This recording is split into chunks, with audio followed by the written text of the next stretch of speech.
I think it's good. There are some issues I have with some of it, but overall, I think Out it's of pretty date or good. something? It's just, I mean, I just feel like some of the stuff, I mean, they try to provide too much Yeah. detail. The non-majors biology is more of an issue because I feel like they try to just throw all of this stuff. I'm like, people don't want that. Right, right, They're not looking for that. Right. This is a little better, but there's still some stuff that I think is a little excessive. yeah. Yes, those uniform touch been used for probably 20 years, This is maybe probably, not quite 20. this is just a college kid wearing his camo. That's not true. Yeah.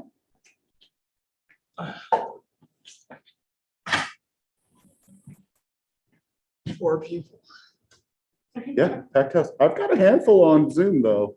I bet it's too early. It's early and it's cold and snowy and sheesh. I know. I had to be here. Okay, that's all right. Part of me was like, man, it'd be nice to just turn on the camera at home and just start lecturing, but oh. All right, that's okay. Happy Friday, everybody. Welcome to those of you still at home, probably in your pajamas, drinking some hot chocolate or coffee. That's what I would rather. That's okay, whatever you They're want. taking shots. Or yeah, or taking shots. Oh, no. Friday morning. Yeah, started off right. That's all good. Okay. So we left off with the previous chapter talking about some pasteurization.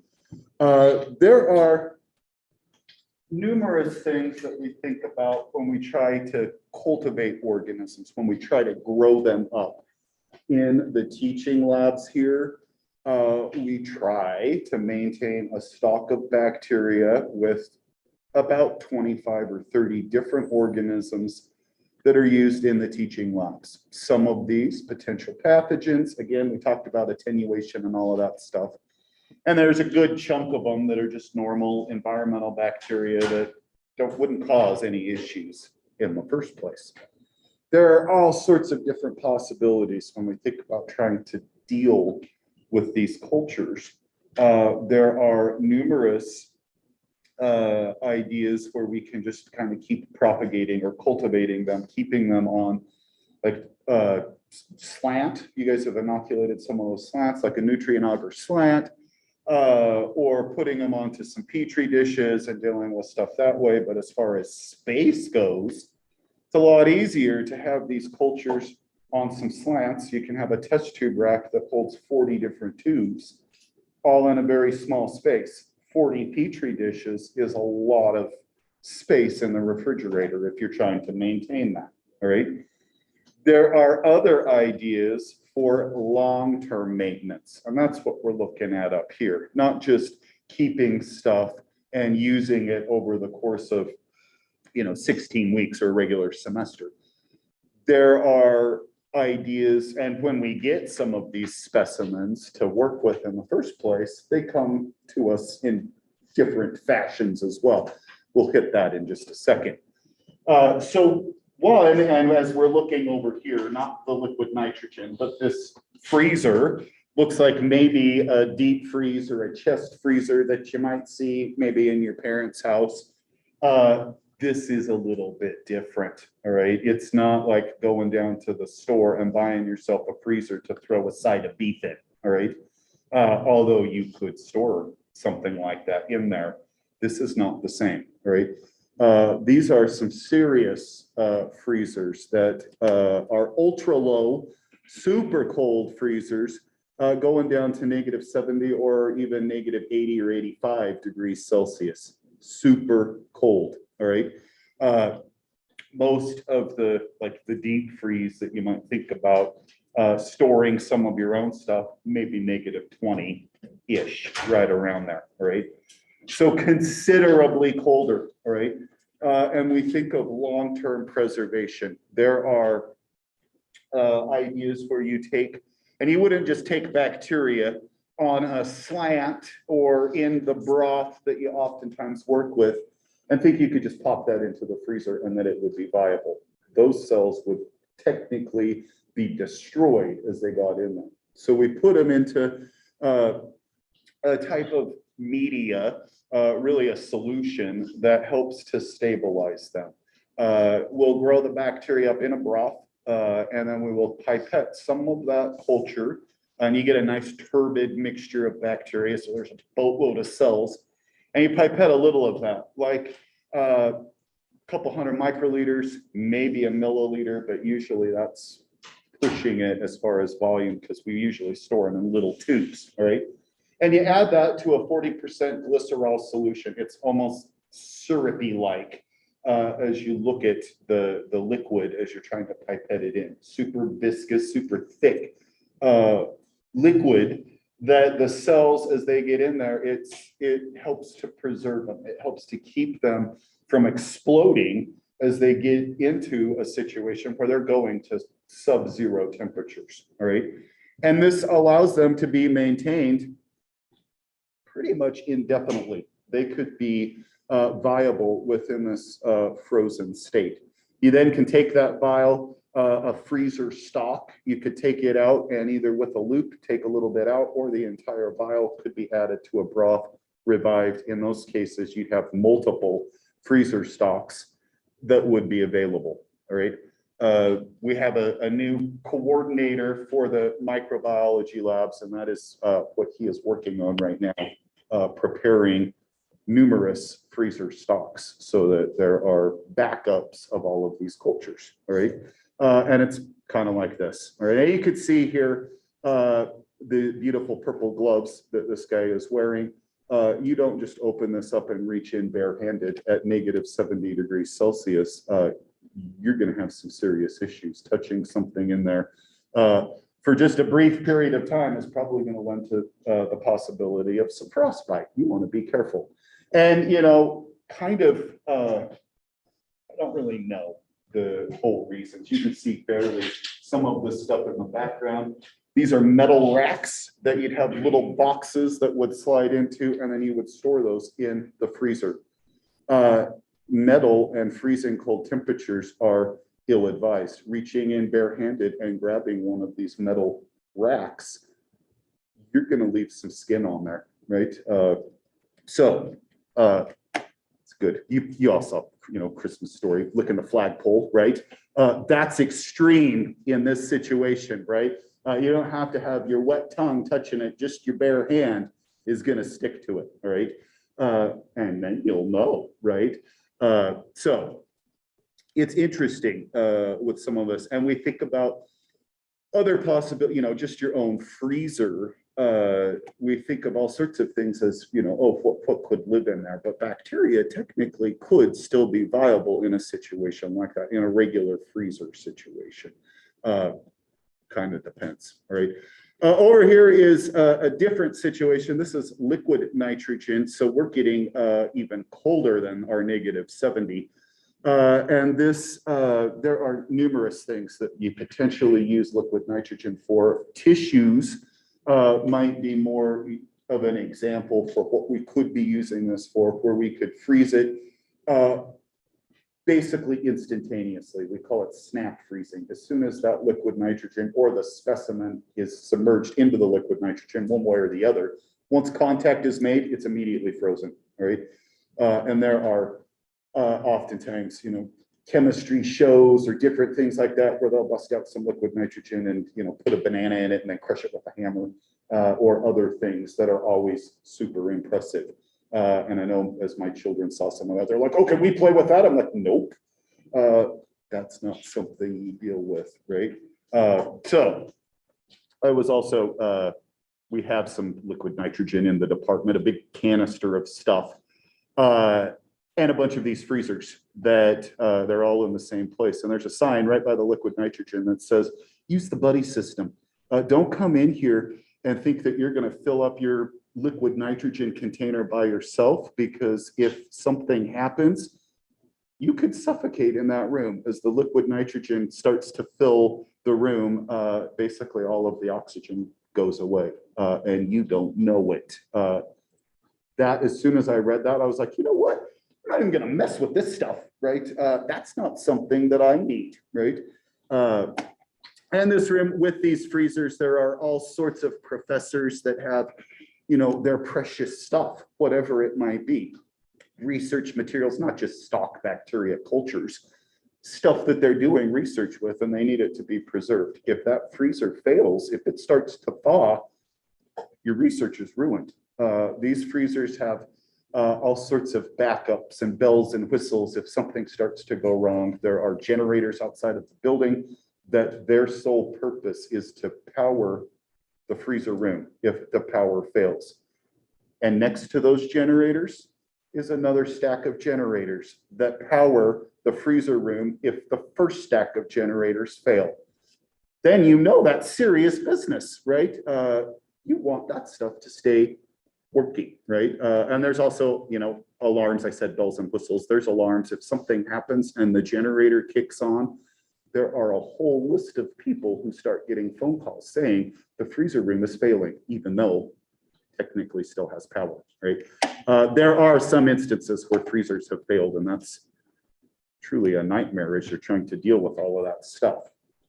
So this, as we shift over from freezing, now we want to think about preservation and hopefully preserving things with no possible disease-causing pathogens left around. So here we can see some cells. This is spore forming, so we can see some separate spores, and then bacteria that are in the process of forming spores, right? This is botulism. Clostridium botulinum is the bacterium that releases these botulinum toxins, and it ultimately results in botulism. There are other potentials where we utilize this based off of the ill effects that it can cause in you. We can dilute that down and inject it into your face, and yeah, you're expressionless, you're super happy, right? But nobody knows, right? Because you can't see it, right? You don't smile, and it, you know, removes some of those wrinkles. Maybe that's good, right? It also is a little disturbing to me when you think about some of the potentials that it truly could cause. And I'm like, wow, and you want to put that in your face? Okay.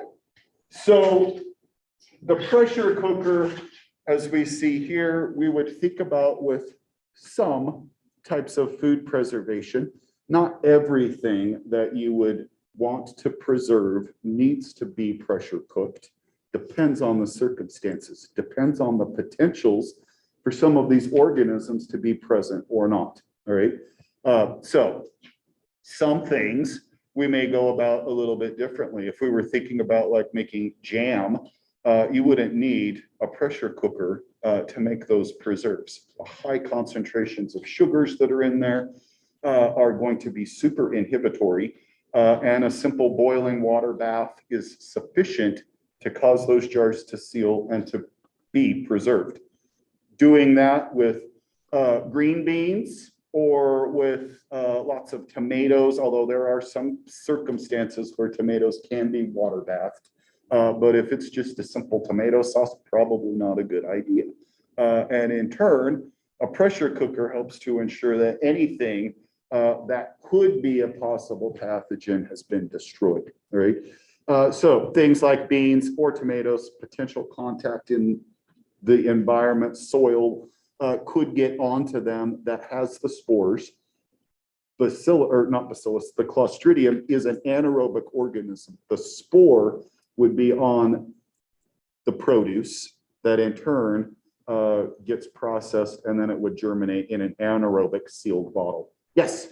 So if sugar kills off, right, that's the, why it doesn't need, because it just makes bacteria kind of explode. Right. How come you can get botulism from honey? That's a great question. So the honey, and this is a bigger issue with fresh hatchlings, with little kids, right? And it is in that circumstance. So there, you could go over here to this, and you could have the bacteria present. It starts to grow. and it's going to release the toxins. The toxins would be present in that jar, and we as adults could consume that stuff. If it hasn't been brought up to a boil and boiled for like 30 minutes, you're going to get sick, right? And most of us wouldn't open up a can of green beans and boil the crap out of them for a half an hour and then decide to eat them, right? So that's definitely sets the stage for issues, right? The toxins are there, and as you consume it, you get ill from the toxins, right? In the infant botulism, it's a different story. And the bacteria, the spores themselves, can be present in the honey. It's the concentration of the sugars. I don't think that has any impact. Maybe it's inhibitory, but for a bacterium that can form a spore, it's like, holy cow, I'll just sporulate. I'll make the spore and lay in wait until the concentration starts to be diluted out. Then I could be viable again, right? So an infant consumes the honey that's got the spores inside of it. In the gut of the infant, the spore hatches, starts growing as the bacteria. Now it's not an intoxication, it's an actual infection. And the bacteria grows, multiplies, releases toxins. It still gets super sick, but it's not the same as just eating the toxin. It's growing and releasing it, so it makes it even worse, right? And as an adult, your gut's already populated with all sorts of bacteria. So consuming honey that's got those spores in there, you don't recognize any ill effects because it's already taken up with all of the other, other organisms, and it can't. So that's why it's not an issue with older kids or adults, but with infants, it definitely is. You should avoid it, right? With that said, there was a former, so I worked in the stockroom as an undergraduate many, many years ago, making stuff like the Petri dishes that we work with in all of the labs and whatever. There's another student that they had just had a child and it was super sick. They said, failure to thrive. It's just not putting on any weight. They couldn't figure out what's going on, and it just keeps getting more and more sick. And there are handfuls of, everybody's like, oh, do this, do that, right? This is what you need to do. There were a couple of ladies that had some good ideas that what this baby needs is honey. It needs to have just like pure sugar. It needs all of this stuff. Well, that's a huge issue, and you don't want to do that with a fresh hatchling. So they made these solutions, this honey water solution. They put it into a bunch of quart jars and they ran it through the autoclave down in the basement like a huge ass pressure cooker, right? And as they cooked all of these things, any spores that could have been there were annihilated. That honey is sterile. There is nothing bad in there. You wouldn't just open up the honey bear and squirt it in the baby's mouth. That's a no-no, right? But pressure cooking the stuff killed everything. That baby had many bottles of honey water. And after a couple of weeks of feeding on this stuff, it was all fine and good and started putting on the pounds and lived. But with failure to thrive, there is a big issue of, is this baby even going to survive, right? Pretty crazy, all right? But most of us aren't thinking, oh, I'm going to pressure cook my honey, right? But there you go, all right? So that's the idea with issues with honey. Yeah, yeah. So here's some other, like the preserves, right? The jam. When you have excessive amounts of sugars, or it could be in a jerky drying situation, it doesn't have to just be jerky, it could be fruit that you are drying, like our little raisins over there. As the moisture is pulled out, or as there's excessive amounts of sugars, we think about setting up a situation where the outside would be hypertonic, and that would want to pull the water out of cells. And if bacteria are in there, it pulls the water out of the bacteria, shriveling them up, just like this grape turning into a raisin, right? And as those cells basically, and the bacteria are in there, they're set up for a situation where they can't survive. All of the moisture is basically sucked out of them, right? And so we can see all sorts of different potentials with that. There are definitely situations with some of these things as we think about where maybe refrigeration still could be warranted just because bacteria may not be growing. Other things like fungi definitely could. And so there is still potentials for spoilage to happen. Depends on your circumstances, right? So jam, once you've opened it, you definitely want to refrigerate that. You don't just keep it in the cupboard, right? And it also depends on how you're making it to set the stage for if it would be in the cupboard to begin with. So this is another potential, this UV light, and we're going to look at this a little bit later down the road with some of our different types of bacteria and plate them out and then expose them to UV light and just see what happens, right? Ultraviolet light is pretty good at impacting microbes by causing damage at the DNA level. And it really depends on the type of bacterium as far as how they might be able to deal with this stuff, all right? So what happens is the UV light, you can see a hood over there with the UV light shining on it. This at the DNA level, the adenines and thymines should be hydrogen bonding with one another, right? Forming a complementary pair. And as the UV light is impacting or shining down on these cells, it hits the DNA and breaks those hydrogen bonds. And once it breaks those bonds, they start forming bonds with their neighbors. If you've got two thymines on the same strand side by side, they will bond with one another instead of their complements. When that happens, we call it a dimer, a thymine dimer, and the DNA is damaged. All right, there are mechanisms at the cellular level that will go in and try to repair this. We have that in our own body and try to repair the damage that the UV light can do. It's not 100% effective, or we wouldn't talk about things like skin cancer. That's an issue from the UV light damaging it to the point that it can't get corrected. All right, and it lends to all sorts of different mutations that sets the stage for the cancerous state. In a bacterium, it's going to make it so it's unable to replicate, and in turn those cells will die. All right. There are lots of circumstances where you see here this fume hood or this hood to sterilize it, to ensure that stuff that's in there, if there, excuse me, if there were organisms, and we've got a flask that's probably full of bacteria, if any of that stuff had maybe spilled or contaminated the work area, you would want to ensure that it's disinfected, that there's none of that stuff around. Your Cytocon, your stuff you wipe stuff down with is pretty effective, but maybe not 100%. The UV light is an extra step to help to deal with that. There are other circumstances where these lamps are used to sterilize a bigger lab situation, and it's like the big fluorescent lights, but on a lamp where they're standing up vertically. They wheel this lamp in, they set a timer, they walk out, they put signs on the door that say UV in progress. You don't go in there. And it works for a couple of hours, and it's supposed to disinfect that laboratory. There are definitely situations with things like bacillus, it's another spore former, but instead of it being anaerobic, it's aerobic. So it would be potentially as a vegetative cell contaminating some of this stuff, possibly sporulating. And you've got issues where now you might have multiple things that keep getting contaminated.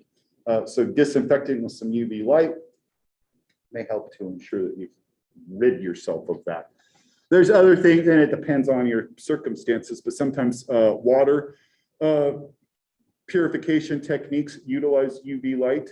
Sometimes municipal, city water might use this. It depends. If it's surface water, they oftentimes employ some of these techniques for disinfection.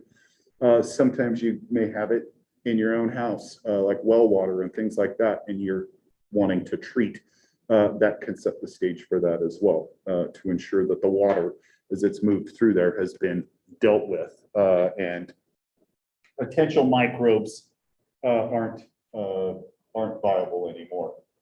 Another mechanism is irradiating. Gamma irradiation helps to remove any sort of organism on there. We talked about the milk before, where you could irradiate that and it could be on the shelf considerably longer than the ultra high high temperature pasteurization. It's different, right? So something that in the United States is not as common. If you were to go to Europe, you would see lots of situations where foods are irradiated. It's just a different mechanism, right? So although we see USDA, there's not a huge amount of that truly occurs. So this, as I look at it, reminds me of a furnace filter, really. It looks like a big filter, but that's a pretty thick one, right? This HEPA filter is something, we've shown a handful of those hoods. In those hoods, as they are sucking the air up and out, it's moving it through typically numerous HEPA filters. It's not just one filter, all right? And as the air is moving through there, it's able to capture and trap all sorts of different particles, and dependent upon what we are dealing with in those hoods, in those situations, that really kind of dictates maybe the quantity of filtration mechanisms that are employed, all right, to help slow and ensure that we aren't just spewing whatever to the outside, all right? So you can see all sorts of molecules as they're trying to move through, and the sizes as we're getting through there, what we can trap. So this removing basically everything that you would want to be removed. We can trap virus within there as well, as we're seeing things smaller than 0.1 microns, and we start moving into the realm of the size of a virus. The HEPA filter is able to deal with that. Your furnace filter's not doing that, probably not, all right? It's trapping some stuff, but we're not thinking about virus or even microbes really, for that matter, I wouldn't think.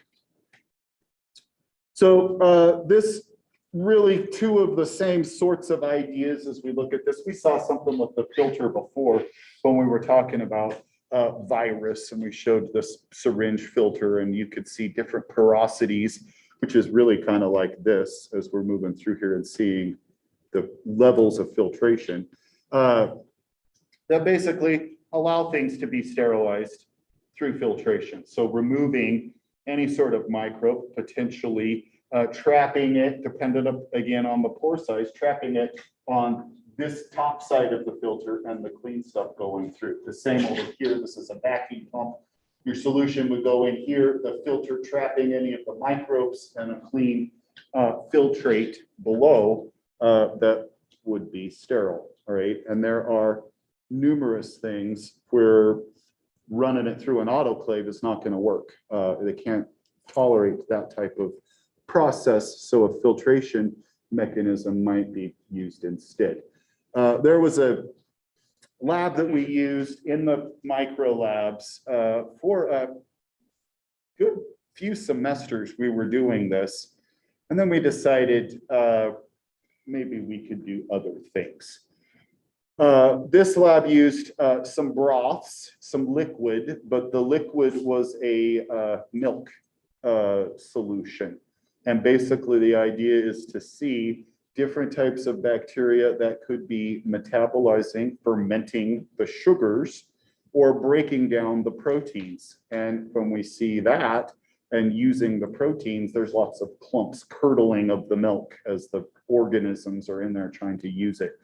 Kind of cottage cheese or cheese curd-like is what I envision as some of this stuff is happening, or other fermentation stuff as it's breaking down those sugars, like thickening it up, kind of yogurt-like is sort of what's up, all right? None of that milk could go through the autoclave but you want to make sure that this milk is free of any sorts of organisms. Pasteurized milk, as I said before, doesn't completely rid it of everything. The ultra high, that might be different, but at this time, we weren't using any of that stuff.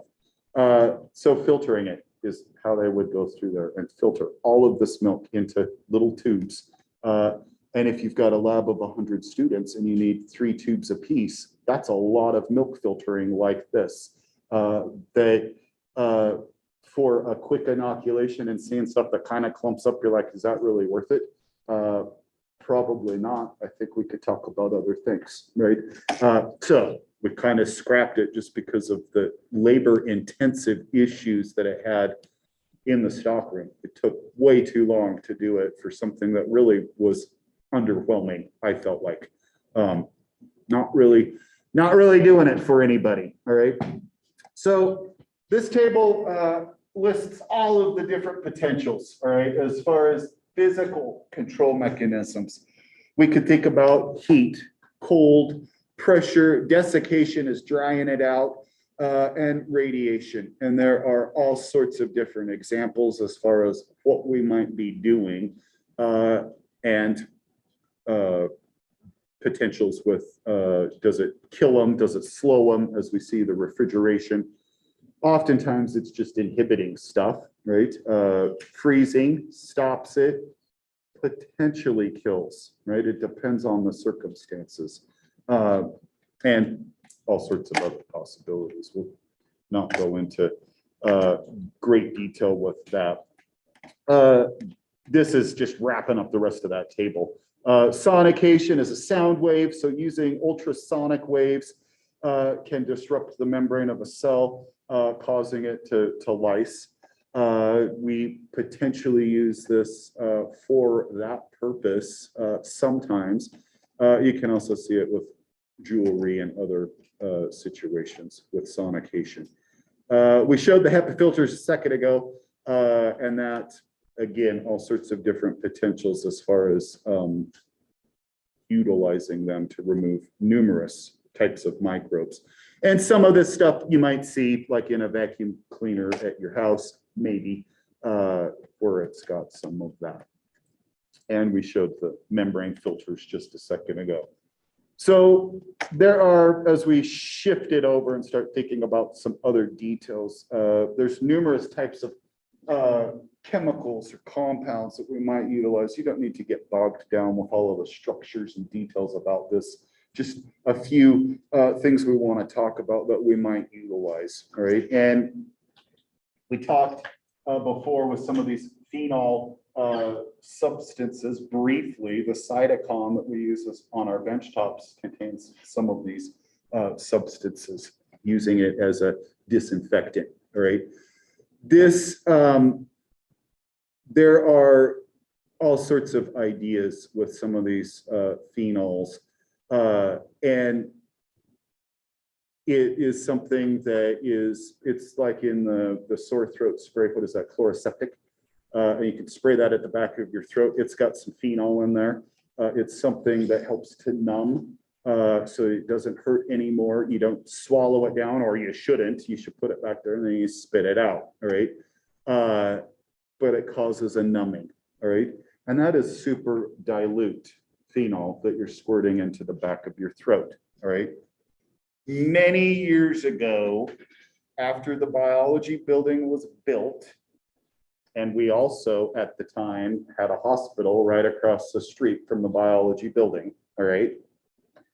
Many years ago, there was a researcher that was dealing with some phenol, and he was moving it from one spot to the next, from one lab to another, whatever it is, all right? When you're working with all sorts of things that are potential hazards, they should be contained, and they should be in a situation where if something were to happen, it stays contained. We call it secondary containment, right? Keeping it in another container to ensure, right? He's carrying phenol in like a half-gallon glass jug, all right? Carrying it down the hall, and something happens, and he drops this jug of phenol and it hits the floor and shatters. Now the floor is soaking wet with phenol. Phenol numbs you. Remember, I just said that. You can spray that into your throat and feel this numbing. He slips and falls into the phenol, right? And now he's covered in concentrated phenol, right? His skin is numbed, but it's being burnt off, but he doesn't feel it because it's numb, right? That's a huge issue, all right? He quickly gets trucked across the street to the hospital and dealt with, all right, cleansed, all right, and he had severe third-degree burns on his body from bathing in this phenol, was what the story I was told. Shortly after that happened, and as you walk in the biology building, technically doesn't matter what floor you're on, in the hallways and in lots of research labs, you will find a chemical shower. That was all retrofitted after the building had been built. That building was built in 1970, right? Give or take a couple of years, all right? And at the time, that was not part of the plan, all right? So all of these showers got put in after the fact, and you can tell that because where the showers are in the hallways, there isn't a drain in the floor. It would just go right to the floor. They couldn't retrofit that. There's no plumbing underneath, all right? And in turn, you shouldn't pull the handle on those showers, but were you to pull that, it doesn't turn off. It's got roughly 50 gallons of water in the tube waiting to go. And if you pull it, all of it drains out. And it doesn't drain anywhere. It goes onto the floor, right? And they put all of those in there because of what happened to that guy, all right? Crazy, all right? So deep down, you want to be super cautious when you're thinking about those things and dealing with substances. You want to make sure that you know that you're following all of the safety precautions so that something doesn't potentially happen. Crazy. All right, that's my story about phenol, but we could see all sorts of different things here where it may be used as well, all right? And I'm not going to worry about that. This, you know, I question, should it even still be a slide on this in this chapter? Probably not, right? Triclosan, it says it's a common ingredient in antibacterial soaps. I don't know if that's true anymore, all right? I think you might be pretty hard pressed to find it. I know it has been banned in lots of things. I also know back in the day, it was in a lot more than just soap. You could see it in all sorts of products. And that sets the stage definitely for some issues with some risks that may outweigh the benefits, all right? And potentially setting the stage for resistance. It's a problem, right? And, you know, I have issues with antibacterial soap in the first place, right? Using something like that on your body is probably not the best idea. Soap and water, highly effective at removing microbes. Throw in some antibacterial agents in there, and you potentially set the stage for organisms to develop resistance and not be killed like you thought you were going to be doing, and that sets the stage for bigger problems. So soap and water is what I would recommend. Lots of the soap you see in the basement, it's a biology department, right? We want antibacterial stuff. It's an issue, all right? So we will see. There are all sorts of other potentials as we shift gears. Metals can denature and inhibit growth, all sorts of things. They definitely have some antimicrobial properties. Copper can kill microbes if we're thinking things that are touched frequently, stuff like a metal handle. Copper is a good one for that to prevent growth. Stainless steel, another potential when we think about it, but maybe not as effective. Silver also can inhibit this incubator right here. Little benchtop incubator. This one, the inside of it is stainless steel. We're not seeing any of that, but it has that as well. Copper lines inside of there also for more like this, for preventing some contamination.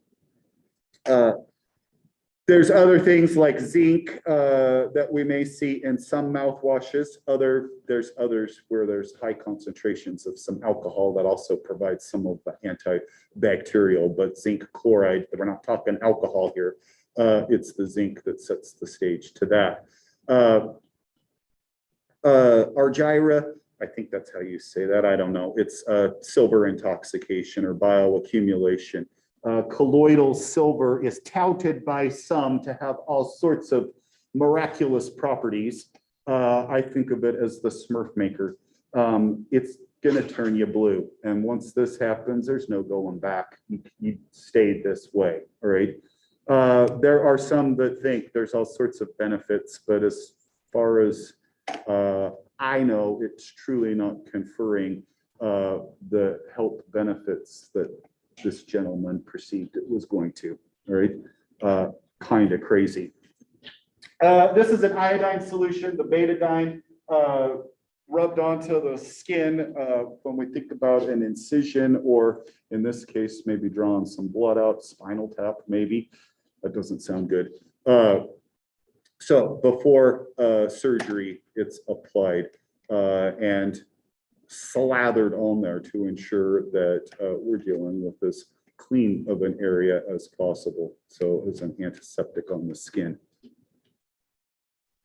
Different ammonia products, monochloramine and chloramines, ammonia derivatives that are utilized as agents as well. We can think about stuff like alcohol, hand sanitizers, or isopropyl. This is an ethyl alcohol, but it's also got some other substances in there. You shouldn't be drinking the Purell, folks. Doggone it, but it tastes so good, right? And definitely not the isopropyl, right? So rubbing alcohol, they're all potentials to be used as a disinfectant, but not for consumption. All right, soaps without the triclosan. We've got these long hydrocarbon tails that in turn help to get in and interact to emulsify, interacting with the lipids on your skin, liquefying or breaking them apart. And the pathogens or the transient organisms, they don't just have to be a pathogen, that are on the surface of that oil layer get removed with the soap and rinses it all down the drain. So here we can see some of this similar ideas. It gets in so the membrane and intercalating into that. So this looks like the phospholipid, but it's not. Single tail, this or these, getting in and interacting with that, so causing the death of the cell. We've looked at some of this. We talked a little bit about this at the very start of lab, I think, with hand washing techniques.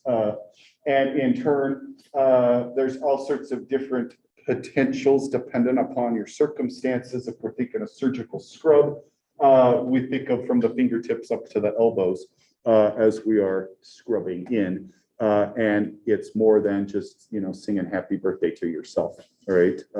You're there for quite a period of time scrubbing in. There are some other foaming agents, I think alcohol agents that are being utilized to minimize some of this process, but it's still a similar idea. You want to go from the fingertips all the way up to the elbows. All right, these couple just different compounds used in the surgical scrubs to interact with potential organisms in there.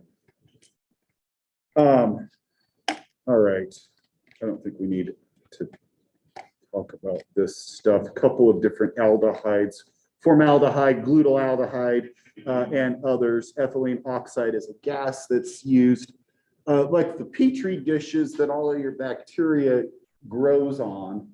Those dishes, when we get them, are in a sleeve, a plastic sleeve. There's 25 Petri dishes in there. And in that plastic sleeve, they are sterile. Then the media gets cooked, gets autoclaved, and they get poured aseptically into the Petri dishes. If you put the Petri dish in the autoclave, that plastic's not going to tolerate it, right? It gets poured in after, all right? The dishes are sterile with ethylene oxide, and they put this gas in there and it sterilizes those dishes. Lots of plastics get sterilized in that fashion. They can't tolerate getting cooked above, 120 degrees or whatever. They're not going to tolerate that. Probably melt, right? This is something that you guys are going to see in the lab soon. Catalase is an enzyme that lots of organisms can have. It's something that might give them an advantage, definitely. All right. So peroxide is something that we think of as being toxic to lots of things. They can't deal with that stuff. And we might use it to clean wounds as it gets in there and maybe causes a little bit of bubbling. You think about that, maybe helping to bring stuff up and out of that wound. All right. The bubbling that you might see that oftentimes makes me think, holy cow, that's working, I just killed stuff, right? Is really the opposite. And bacteria that have the enzyme catalase take peroxide and they say, oh, delicious, I'm gonna make some water and some oxygen gas. The bubbles you see are oxygen, and what's left behind is water. And they're like, oh, this does nothing to me. I turn it into water, right? And in turn, those cells are able to remain viable, all right? Cleaning a wound and seeing the bubbling, I feel, helps to get some of those organisms up and out of there. And the other ones that aren't causing the bubbling truly are getting targeted by the peroxide, right? Those that don't have catalase activity, peroxide will be toxic to them, right? So we can see this, we will see this in the lab, but we'll grow up some bacteria and we will take a little of the bacteria and add a drop of peroxide to it. If it bubbles, you know that bacterium has the enzyme catalase. It's got the potential to suck up the peroxide and spit out water and oxygen gas, right?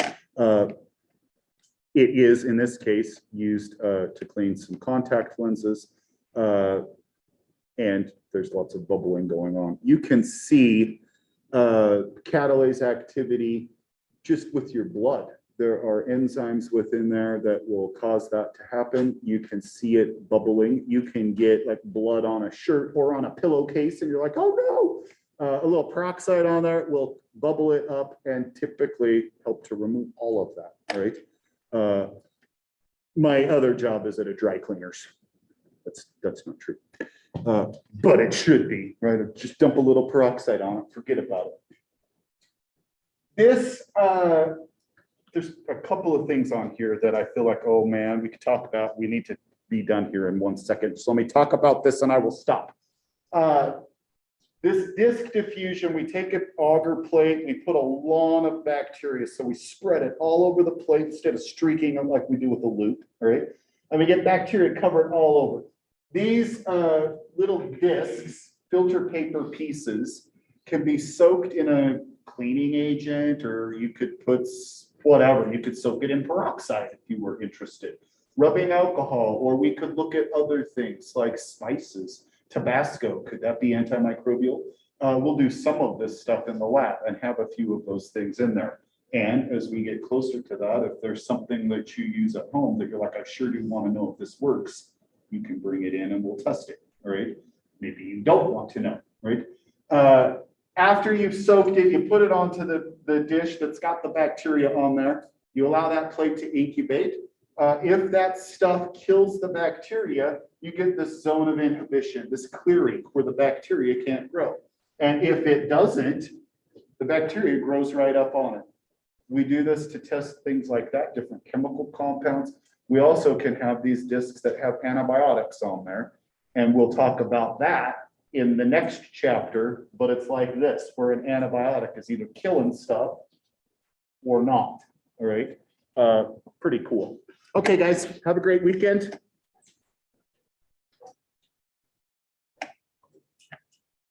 Oh, so close. Just a couple slides left. That's okay.